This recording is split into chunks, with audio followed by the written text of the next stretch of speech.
Good afternoon, ladies and gentlemen.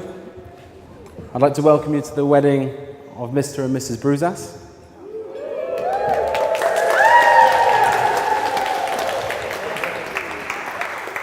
My name is Kieran, and normally I'm just Olivia's older brother, but today I stand here before you as the Master of Ceremony. Now, when Olivia and Job asked me to be the Master of Ceremony, I was delighted, if somewhat nervous. Nervous because I wondered if I had the right qualities to do it justice. Yet, after a quick Google search, I can confirm I do. According to Google, the font of all knowledge, good Master of Ceremony is bold, eloquent, daring, athletic, ruggedly handsome, and above all, incredibly humble. But alas, this isn't about me. This is about Olivia and Job, their friends, their families, and their big day. So if I could ask you to please raise a glass to the happy couple. To the happy couple.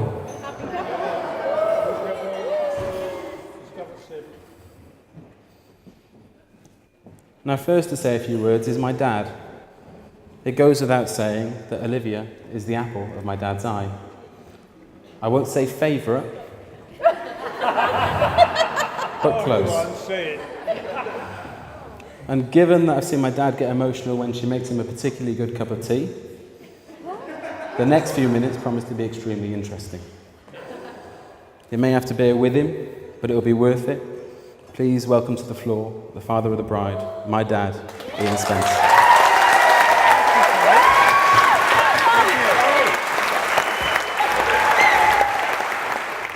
First of all, a warning. I'm a very old man. Very old man. Don't look old. Mind your own business.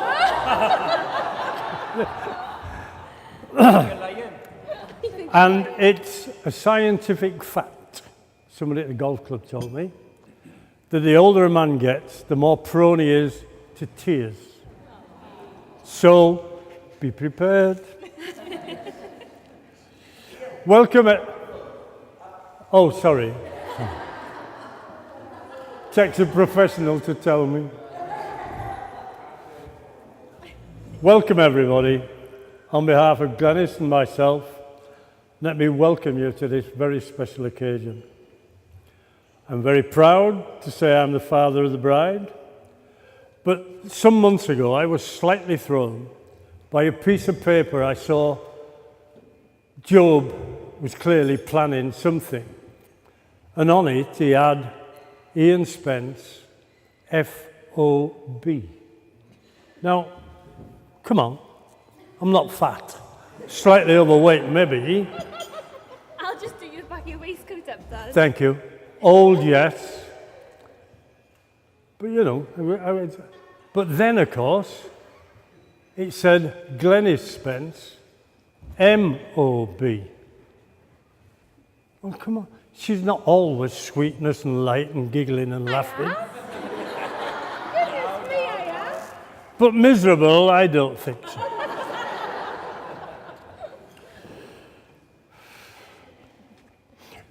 We're really so pleased you could come here today, thank you.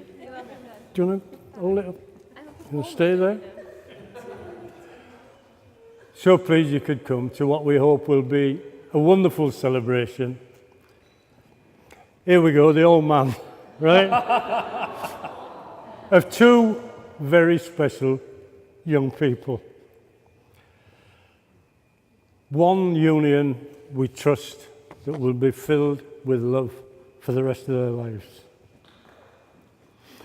We wish to say a special welcome to Craig and Albany, Job's parents, to Pearl and Leslie and Kevin, his grandparents. Now these people are responsible for the young man you see here today. And they all vehemently deny any responsibility whatsoever. We welcome Glenys' sister, her elder sister, I've been asked to point out, and David, her husband, and the family. then my sister Jean, husband Mick, and their family, all the way from God's own country.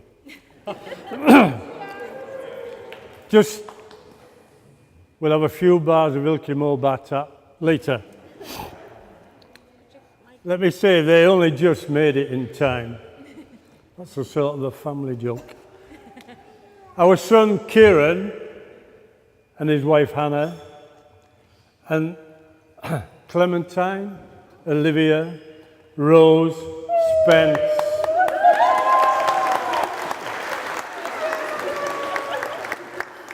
And if anybody disagrees with me that she is the most beautiful, intelligent, gorgeous baby you've ever seen, you're perfectly at liberty to leave the party. Anna and Lorenzo, ooh, I heard that. Anna and Lorenzo from Sweden and Italy. Now, as I understand it, they're going to tie the knot sometime next year. So girls, keep your best frocks tidy. You never know, wedding in Sicily. You're all invited. I want to take this opportunity to thank my beautiful Glenys. Here's the old man again. For raising with me to assist. Two wonderful children. Today's beautiful bride and Kieran.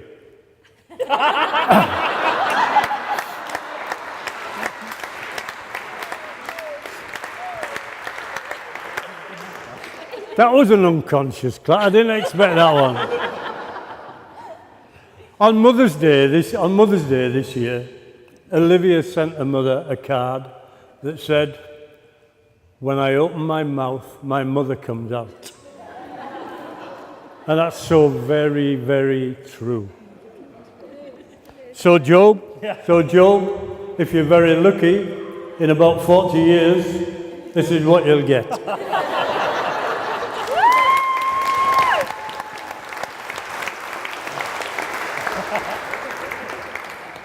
But they are so alike, and yet they never have a wrong word, no arguments, nothing like that.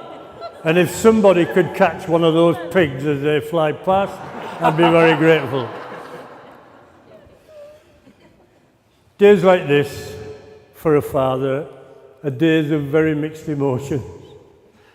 You can hear them, can't you? You can hear them, can't you? On the one hand, you feel that you've sort of lost the little girl that you've cherished and nurtured for all those years. And on the other, you've got your bathroom back.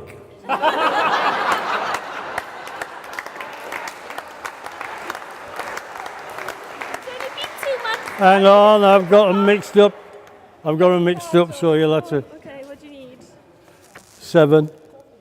You need 7, there you go. But I'm always there to Yeah. you.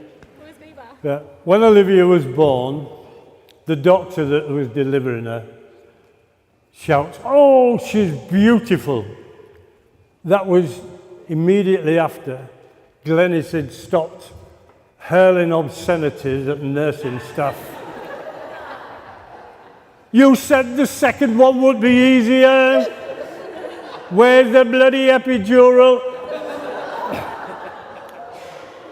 And further words, they're not really suitable for this gathering. Anyway, she was beautiful. She is beautiful. But beauty is not just on the outside. And I like to think that both of our children have matured into caring, compassionate, generous, loving adults. And if Glenys is still adamant that we're not going for any more,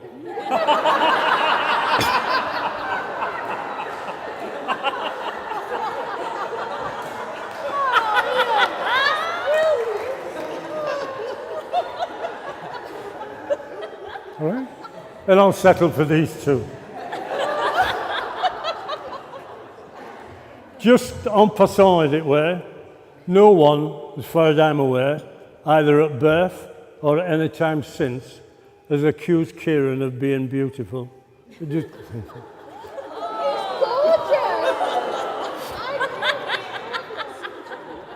Of course, Olivia, as well as being beautiful, is talented. Surely, talented, she don't believe it. Is, as well as being beautiful, is talented. You said that. And I know, because she didn't hear me. And she clearly gets her looks from her mother. Oh, yeah. It would be immodest of me to indicate where she gets her talent from.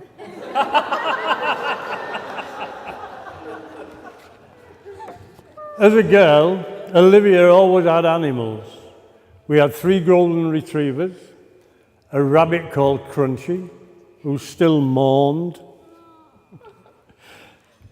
and at different times 3 horses, a pony Bandit, another pony Springer, and an ex-racehorse whose registered name was Cocksure. We called him Willie. No, we didn't. We call him Wills. It should be pointed out that Job is also an animal lover, but he likes his either roasted or fried. And speaking of the two of them, I don't know how many of you know how they met, but it came as a massive surprise to me how it happened. Job told me in confidence, but I'm sure he don't mind my divulging today what happened. He apparently had just been honoured by the Dalai Lama for being the first man to climb Everest barefoot in his pyjama trousers. And apparently Olivia was waiting at the bottom, teaching the Sherpas, what was the song? My Way, wasn't it? Yeah.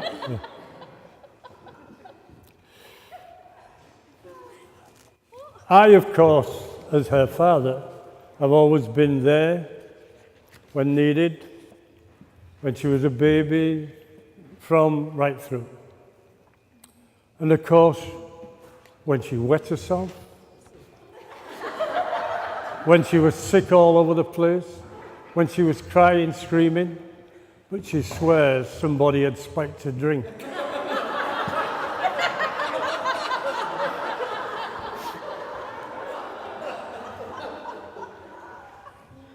You done? This sweet young thing. Like that. All right? Yeah. It's true though, isn't it? Someone spiked my drink. It's true, Oh my God. it's true. This sweet young thing sitting here was like a brother, something of a rugby player.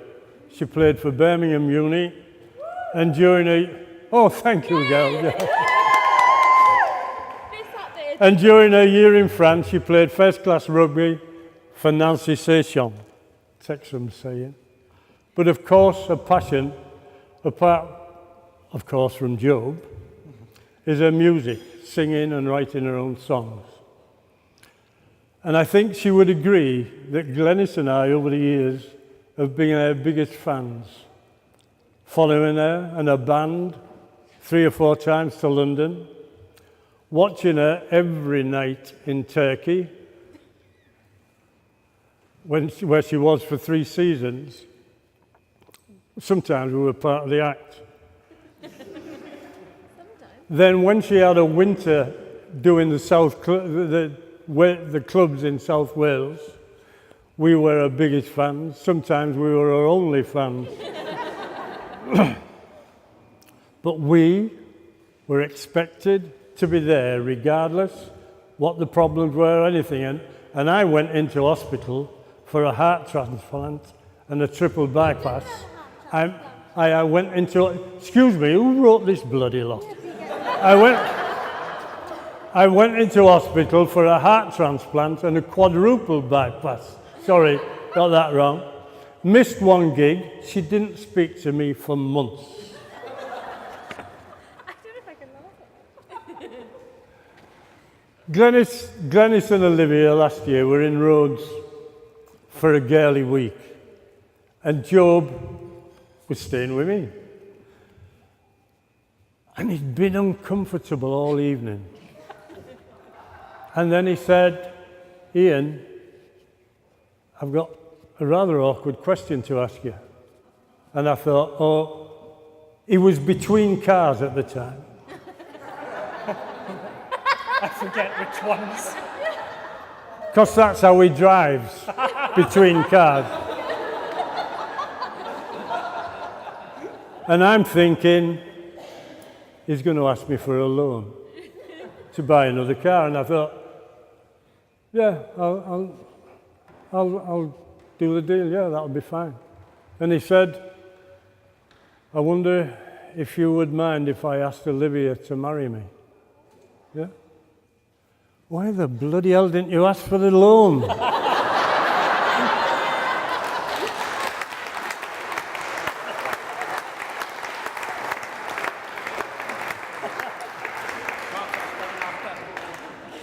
Serious now, sorry. There are 3 people not here today. Here's the old man again. Oh, I know these 2 would love to be here. Uncle George, who strangely enough had the patience of Job with her as a child and arranged her first gig because at the age of, I think it was 4, in an Italian restaurant in Portsmouth, stuck her on the table and she sang, what did you sing? Summer loving. Summer Loving. Brought the house down, her first gig. Thank you very much. The other person that she would dearly love to be here is her grandma, Cowley. Probably the best gran in the world. And I know that Job really misses Harry, his grandfather. We massively admire. So, yeah. Olivia and Job have lived with us for nearly a year now, and it's been, excuse me, Sorry, I'm sorry. and it's been, Olivia and Job have lived with us for nearly a year now. They've been with us whilst their house underwent a few cosmetic changes. These changes included getting rid of rats from the kitchen and then the loft, renewing every single ceiling in the house, dumping and replacing the kitchen, replacing every single door, plastering nearly every wall, renewing 2 floors, renewing wiring and plugs. I tell you, it could have broken 2 lesser people. Old man again. But these 2 soldiered on, worked during the day, came home, had tea, out to the house, back home, 10 o'clock, bed, work the next day, for a year. As a result, they've got a beautiful little house. And it's on show to the public from... The only thing that really requires to be changed is to stop Job applying paint with a bloody trowel. Or making holes in the wall. Once. Once. Seriously, they've achieved miracles. That's me. Enjoy yourselves. Love each other. Thank you.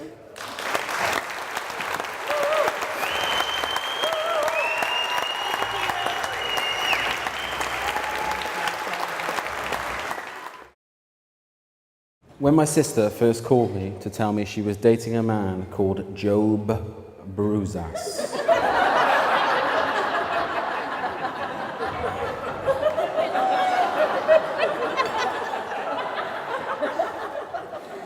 I was intrigued. That's a strong name, I said to myself. I conjured up an image in my mind of a tall, strong, Greek demigod. And here I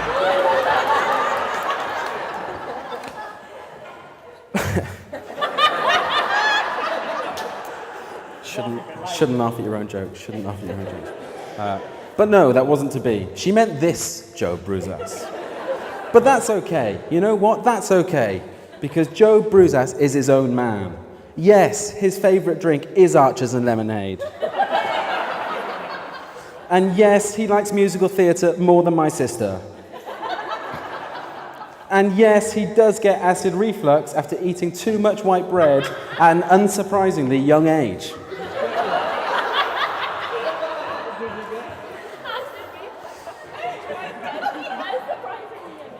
But putting all that to one side, it's lovely to see my sister truly happy. And I know that you're the reason for that. So without further ado, please welcome my brother-in-law, Joe Bruzas.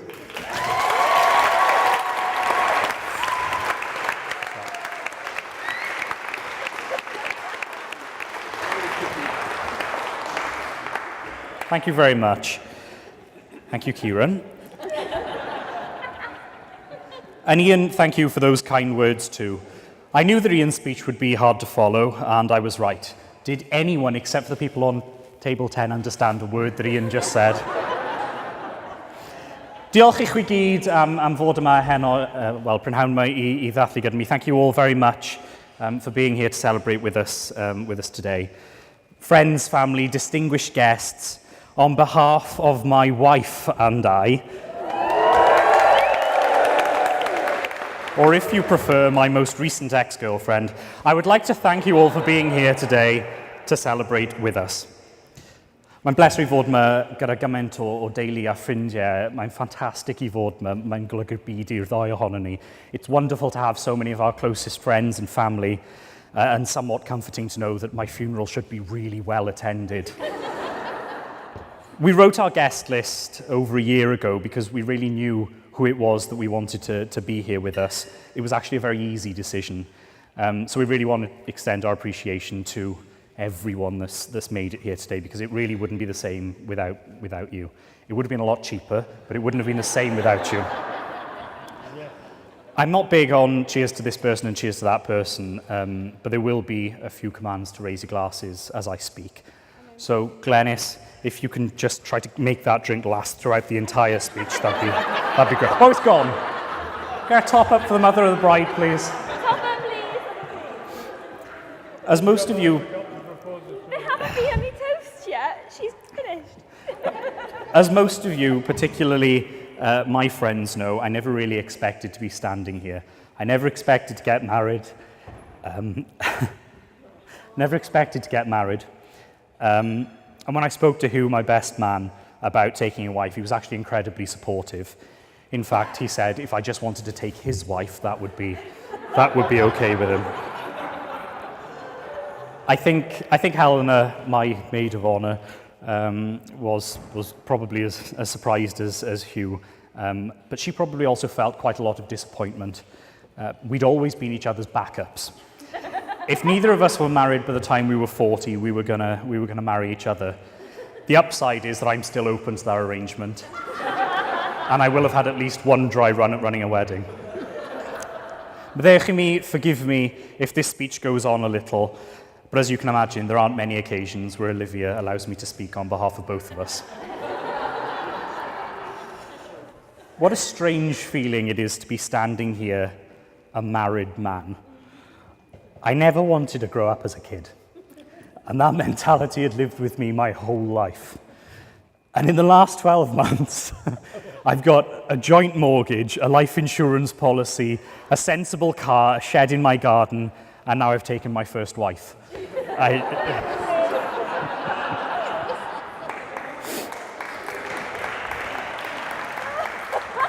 And it's a really strange feeling, but ultimately the reason that I popped the question was because I was actually incredibly happy that I had grown up.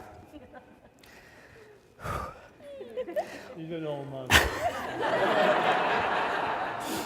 While Olivia and I have an awful lot in common, as Kieran has alluded to already this afternoon, we also differ dramatically sometimes on some things. We do, however, make a really good team. Olivia cooks and I eat it. I make a mess and Olivia cleans it right up. And those are just two short examples of how well we get on and work together. But there are many wonderful things I could say about Olivia. She's caring, she's humble, she's kind, she's attentive, and she's organised. So organised, in fact, she actually managed to write some sections of the speech for me. But the most outstanding quality of Olivia's is that she is an excellent judge of character. It's a slow burner, that is. I'll explain it to the lot from Bradford at the end. Okay. The truth is that one of us can be quite arrogant and quite difficult at times, but thankfully she's also willing to learn. Olivia really is very organised. She, and mainly she, jokes aside, has made today what it is. It's taken a lot of stress and tears to make today happen, and it has been a long, long time in the planning. If I'm honest, I think she'd started to plan most of it years before she'd met me. When I was Ariel. Chwarae teg, fair play, Olivia asked me hundreds of questions about what I wanted here today.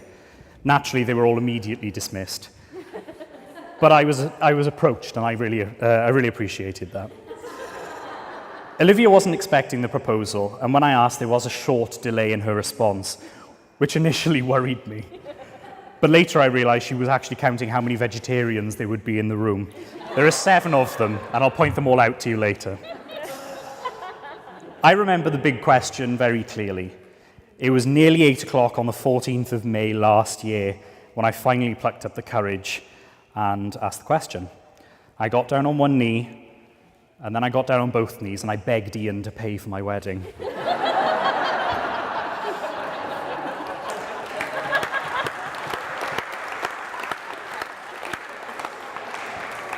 Ian and Glenys, I need to thank you for bringing up such a wonderful daughter and for giving me the honour and privilege of marrying her. I will do my absolute utmost every day for the rest of my life to make sure that she looks after me properly. Dad, Mum, thank you for bringing up such a wonderful son. Job is the nicest, cleverest, and funniest bloke I have ever known, and you couldn't have done a better job.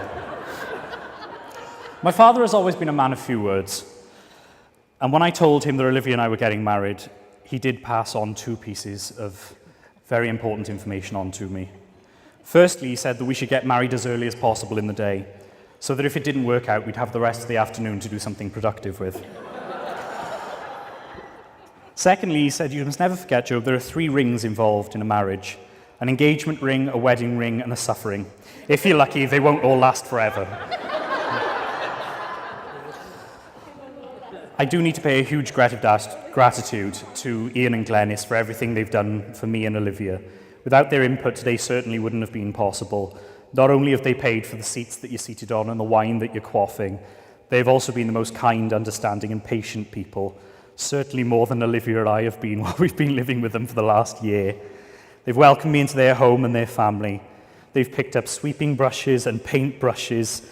Ian even managed to paint the wrong side of the skirting in our house for hours and hours one afternoon.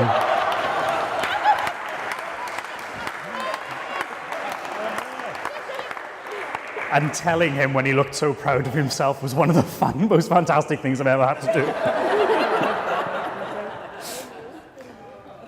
They've been more supporting and encouraging than I can possibly convey. So, ladies and gentlemen, I won't go through 10 toasts tonight, but if you would please be upstanding, and if you would charge a glass to Ian and Glenys. To Ian and Glenys. Thank you very much.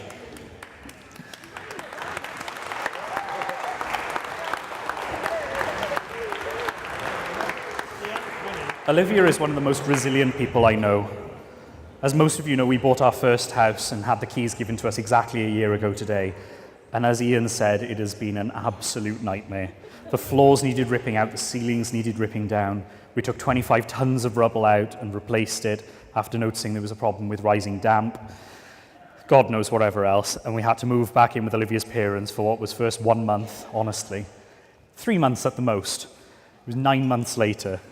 And during all this time, we were absolutely hemorrhaging money, and all we ever seemed to get was bad news and more bad news. Olivia always managed to pick herself back up. She knuckled down, she kept the stiff upper lip, and she managed to grin and bear it all. It's one of Olivia's many wonderful qualities. And after this horrendous experience that we've had over the last year, I know that I'm right when I say that we will always muddle through, no matter what happens, or whatever I say next in this speech. One of my favourite stories about me and Olivia is when we first started wedding planning about 13 months ago. It didn't take us long to realise that we'd found the right venue, the right reading, the right music, the right church, because it would be the one where I would turn around and Olivia would just be streaming tears down her face. We didn't make it as far as this hall when I turned around and Olivia had nothing but mascara left and it was all down her face. And the only thing interrupting it was the biggest smile you could possibly imagine. And why wouldn't she be? What a fantastic venue we're sat in today. I also enjoyed it when we walked in St. Martin's Church for the first time. She cried when we walked in, cried when we sang the first hymn, cried when we spoke to the minister, cried when Junior Church came out to say what they'd learned today, and cried most of the ride home. We were getting married in St. Martin's. I am the happiest I have ever been.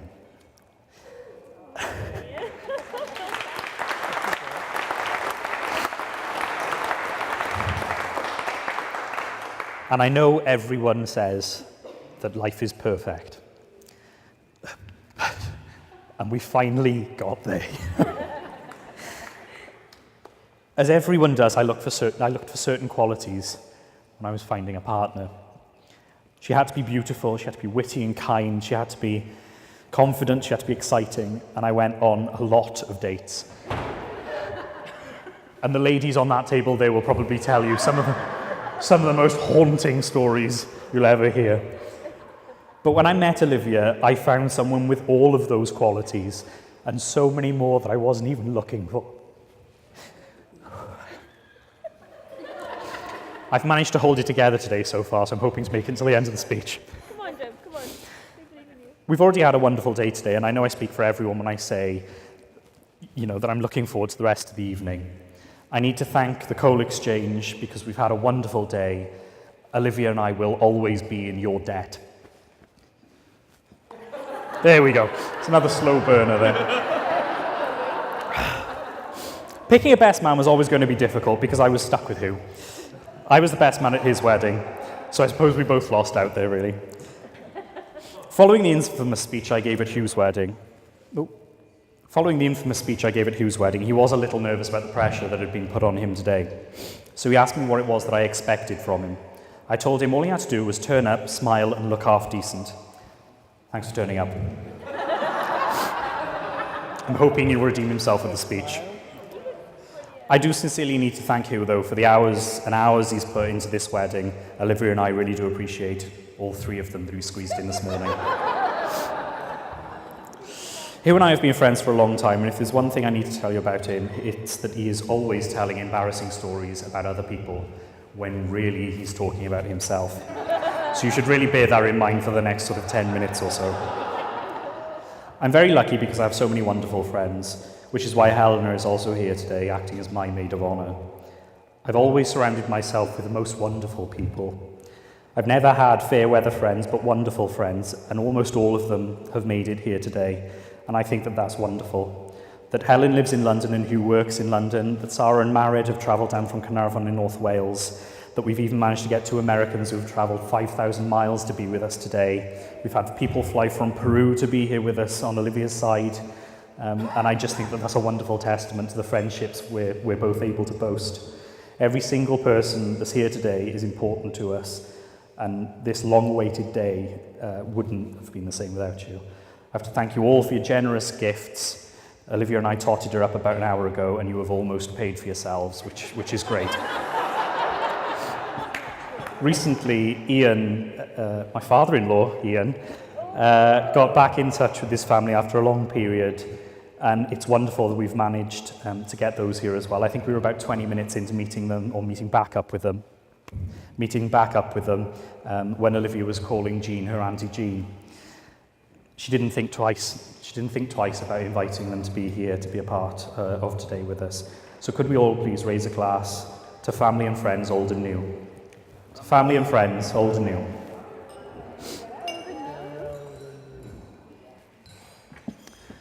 We've always considered ourselves to be a big family. We've always been close and we've always seen each other a lot. We have lunches and dinners, we celebrate birthdays and Christmas and any other holiday that we can squeeze in. And today we've doubled the size of our family. And that is one of the most wonderful feelings. As Ian said, there are lots of people that we would have loved to have been here today. That's my grandfather, that's Olivia's grandmother, that's Mary who lived across the road, and I mean the list goes on. If we could all please raise a glass to absent friends, it would mean the world to us. To absent friends. The last and most important person to thank is my beautiful wife, for not only managing to put up with me for the last few years, but for pledging to love, honour, and obey me for the rest of our lives. Ladies and gentlemen, would you please, for the final time in my speech, be upstanding and raise your glasses to Mrs. Olivia Bruzas.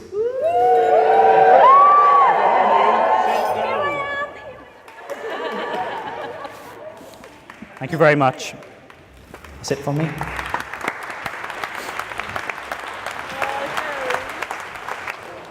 I hadn't met the best man until today, and so again, I turned to my trusty Google to try and get a feeling for the sort of man I should expect.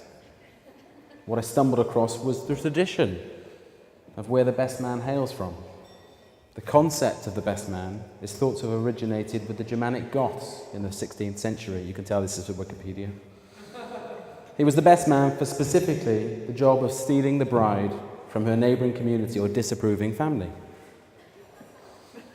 He would have been chosen for his guile, his cunning, his strength, and his unerring loyalty to the groom. Hugh, does that sound like you?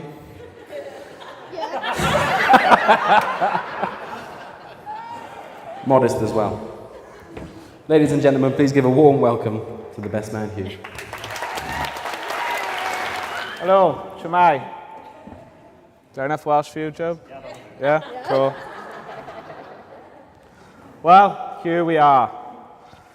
Welcome, everyone. Don't you all look lovely? I'd like to start by saying a big congratulations to the bride and the groom on their wedding day. I must apologize, as this speech is pretty much downhill from here. Undoubtedly, everyone has made an effort today. I look great. It goes without saying that Olivia looks absolutely fantastic today.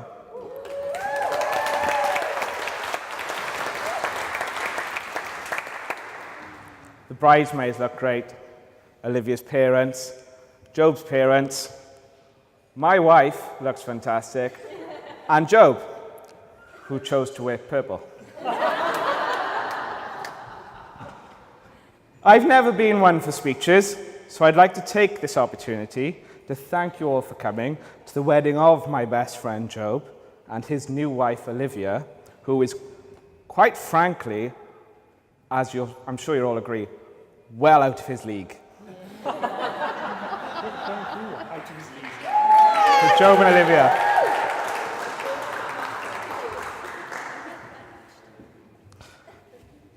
So, I suppose I should tell you a bit about Job and I.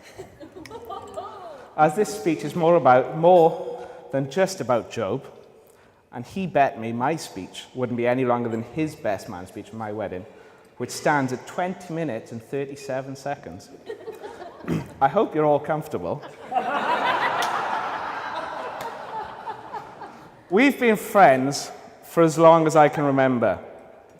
Every birthday, as children, Job would have a pool party in Kevin Forest, and the whole class was invited. It's probably the only reason we're friends, to be honest. You know how the weird kids' parents invite all the class to their party in the hopes that someone would talk to their kid? Well, I guess I drew the short straw with that one. Job and I were very different growing up. I was a quiet, polite young boy, and Job wasn't. We went camping a lot as teenagers, not far from his mother's house. We would pitch our tent in the woods, light a fire, and eat traditional camping food, like the fish finger sandwiches Job had popped back to his mother's for.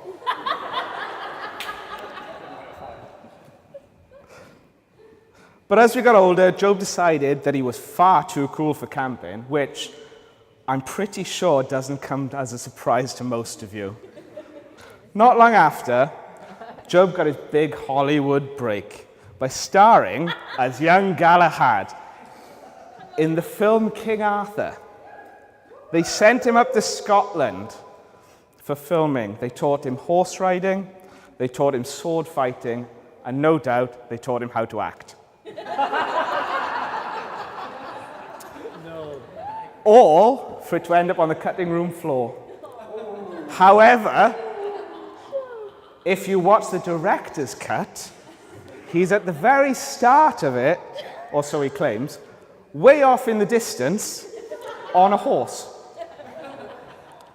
Anyway, I've checked IMDb and he is definitely not credited. At 18, he flew the nest and went to Carmarthen University to study drama. Apart from drinking and doing stupid things, I've no idea how he spent his time. My wife Laura was in uni with him, and I visited every other weekend. I think it really helped Job to adjust to living away from home by having Laura on campus with him. He would pop in when passing most nights, drink her decent coffee, and freshen up in her sink before going off into the night.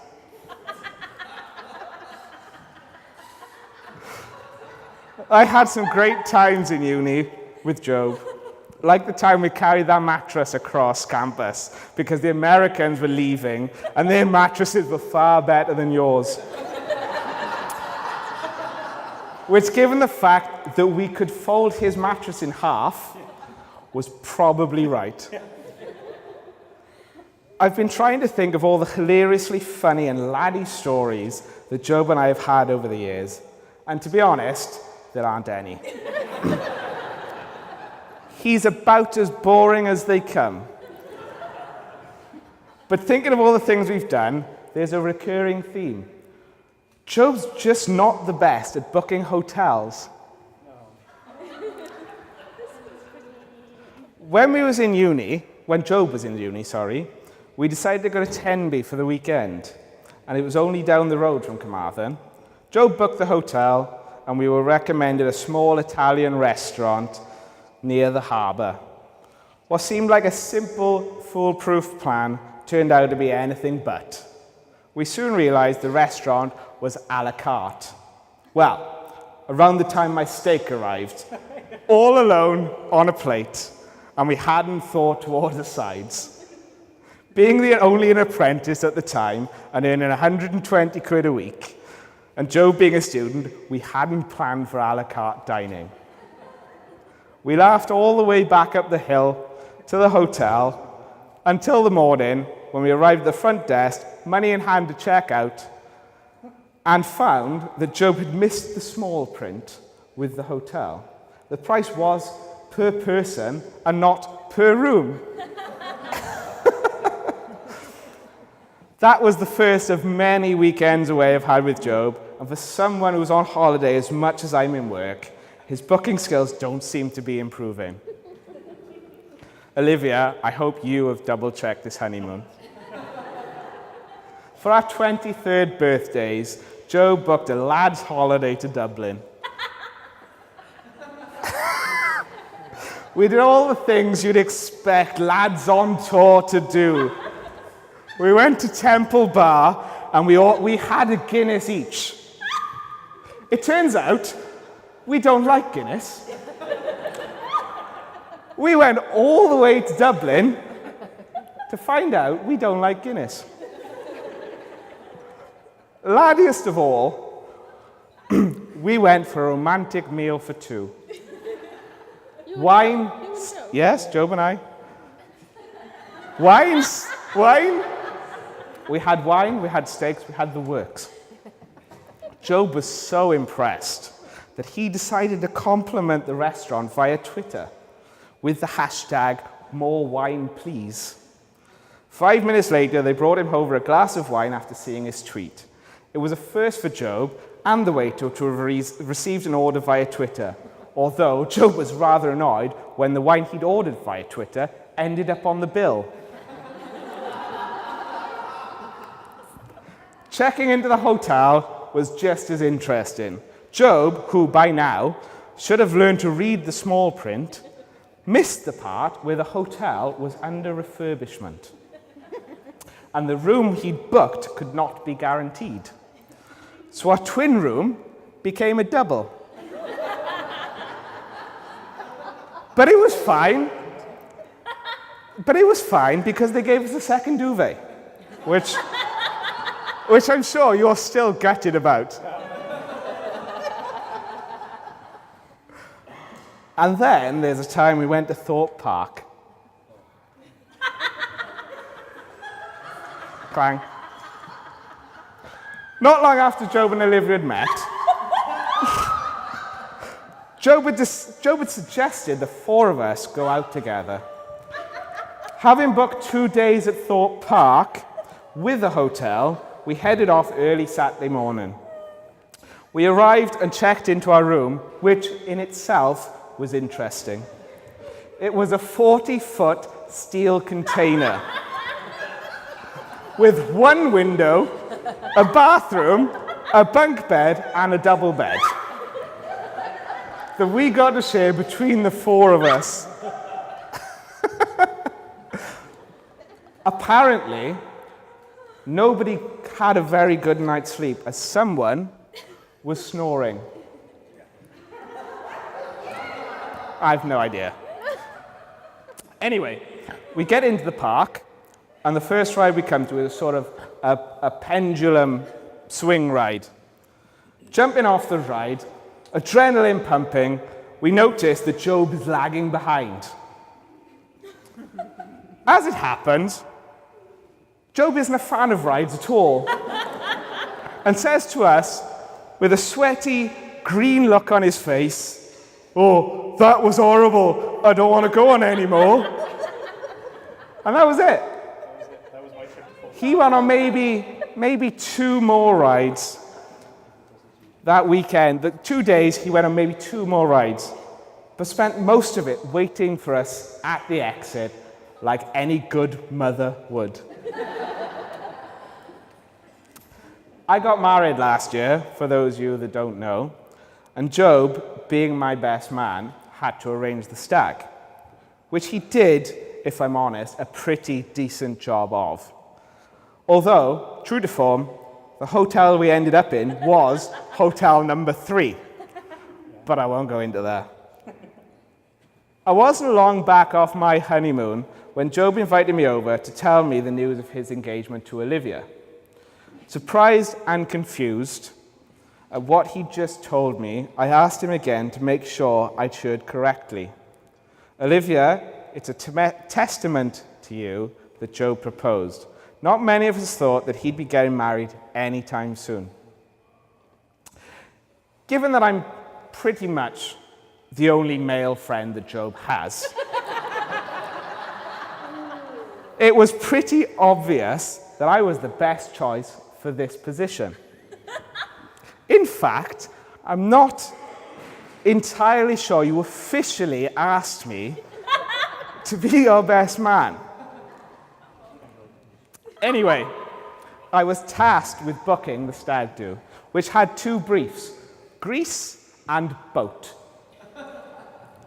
So, with 9 lads heading to the airport, ready for a week of sunshine, beer, and obviously endless partying. Thanks, Al. The only thing Job was worried about was being embarrassed by his father.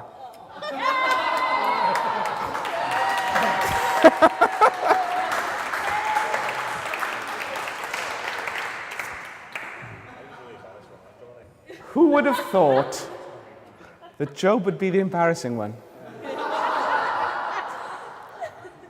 The first full day, we went out for a walk and ended up by the beach. Job found a sun lounger outside a bar and ordered some drinks. After a while, we decided that it was too nice on the beach and we wanted to go in the sea. But we hadn't brought any of our swimming gear as we hadn't planned on ending up by the seaside. So we went back to the hotel to change, but Job decided he'd wait for us to come back. He was far too comfortable on his sun lounger. He waved us off and said, "I'll see you in a bit."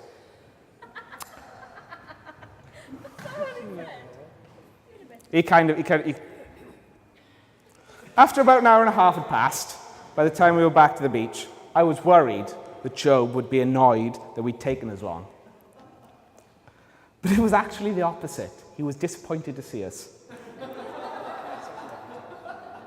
In the time we'd gone, he'd had 3 massages and 4 or 5 large glasses of wine. We all had another drink while Job had another massage. He convinced Mike to have a massage too, insisting he'd pay for it. Oh, by the way, Mike, he didn't pay for it. You did.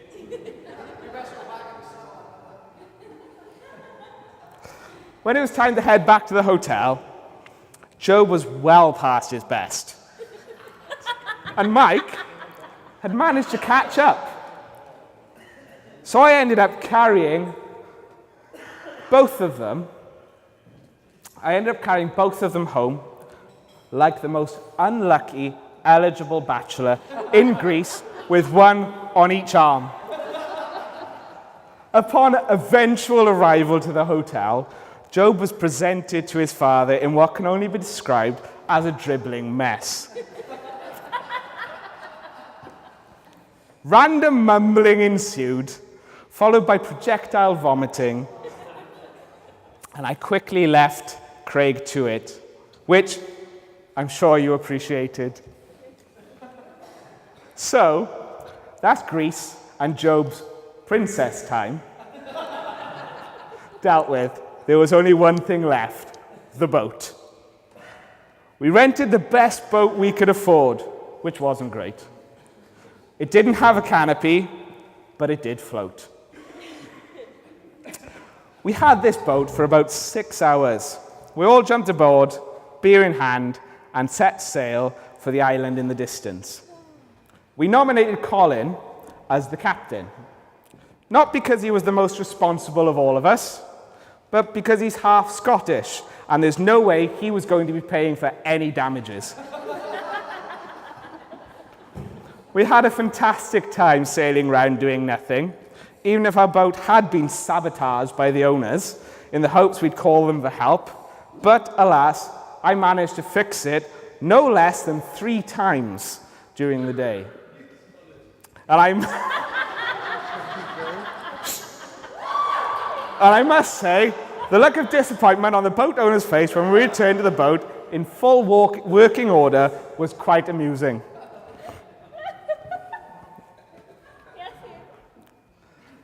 A year ago today, Job and Olivia got the keys to their first house. And much like his luck with hotels, they bought a bit of a lemon.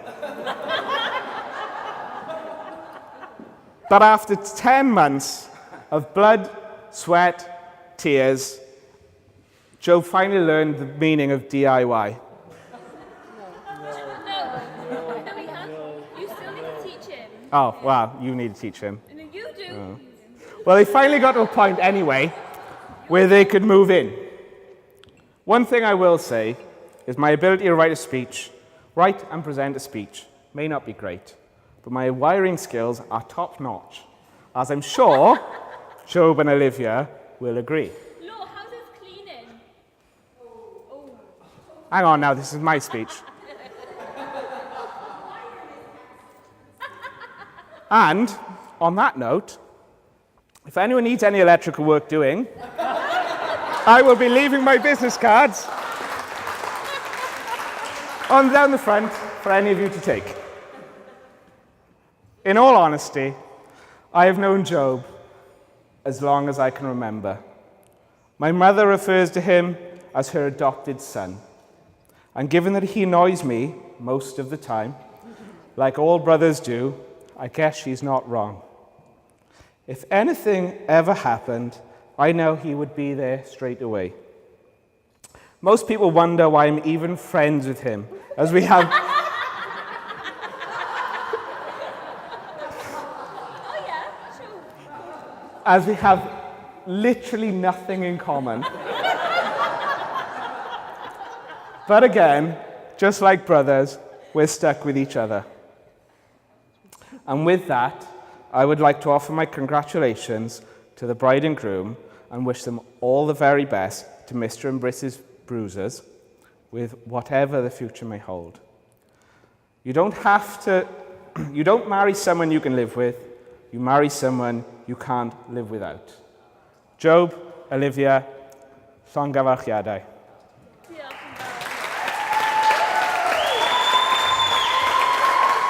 Breaking with tradition slightly, Job and Olivia have chosen a best woman, Helen. Now, Hugh, don't read too much into that.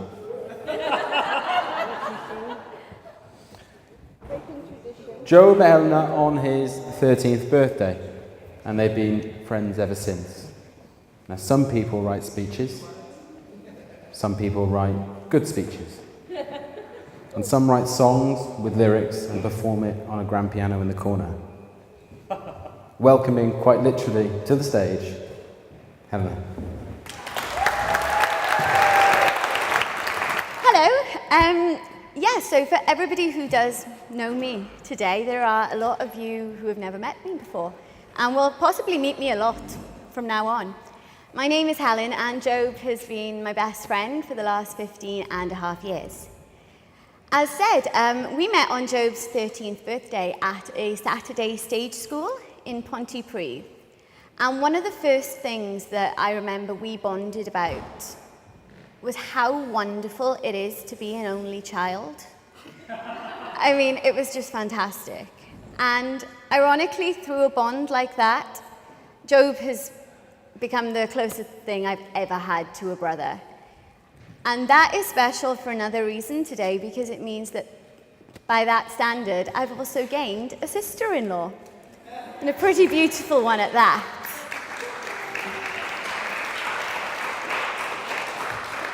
Now, I do need to clarify, this was Job's idea. I didn't just force a song on him. It was his suggestion, he called me, he asked for it, and this is what he's getting. So I would like to present, for its debut, and I mean probably only performance, you don't really recycle these things, a song that I've written for today called Two. Yeah, that should be fine, hon.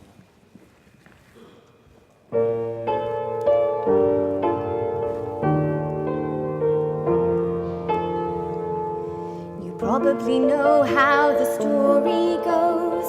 Two people meet, a fondness grows. You cross on the path of life one day and decide to go on together that way. And through the shared times, the bond you make may creak and crack but never break, as you know that there's still so much more to do.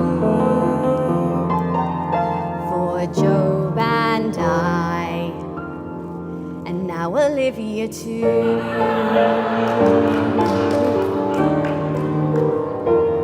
I met Job the day he turned 13. I was in the bath for a drama scene. Long story short, my toe got stuck. Got good fortune and good luck. Sent Job my way to pull me free. From that day on, best friends we'd be. The story's too fantastic to be true, of Job and I, and now Olivia too. And he'll take you to a whole new world, a new fantastic point of view. But remember, by and large, she is in charge, and she'll make a man out of you. And did you ever hear the wife cry to the valley's moon? Because he had not done as he was asked. You need to sing with all the voices of the mountains. You need to leave a clear list of all his tasks, and they'll be done like fire, hellfire. He knows what's good for him, because he just wants to be a cat, because a cat's the only cat who knows where it's at. I've known this guy for 15 years. I've heard his joys, I've heard his fears. I've met his girlfriends, good and bad. Well, mostly bad. They're just some really curious choices, weren't there?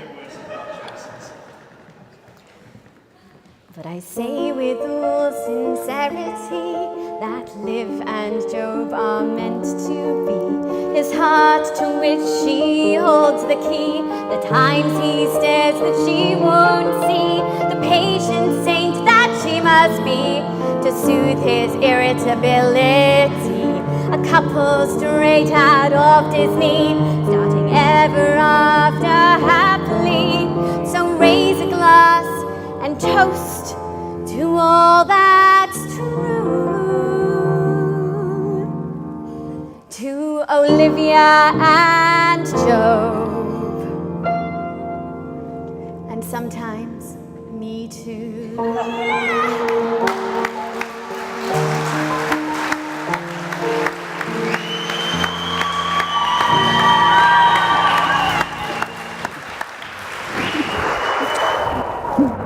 It was wonderful. Certainly not for the last time I heard that.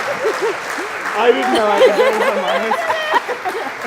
Helen, oh my god, you're amazing. That was, And thank you for being just a tremendous microphone The best mic stand the world has ever we seen. love you. Honestly, love you. You're incredible.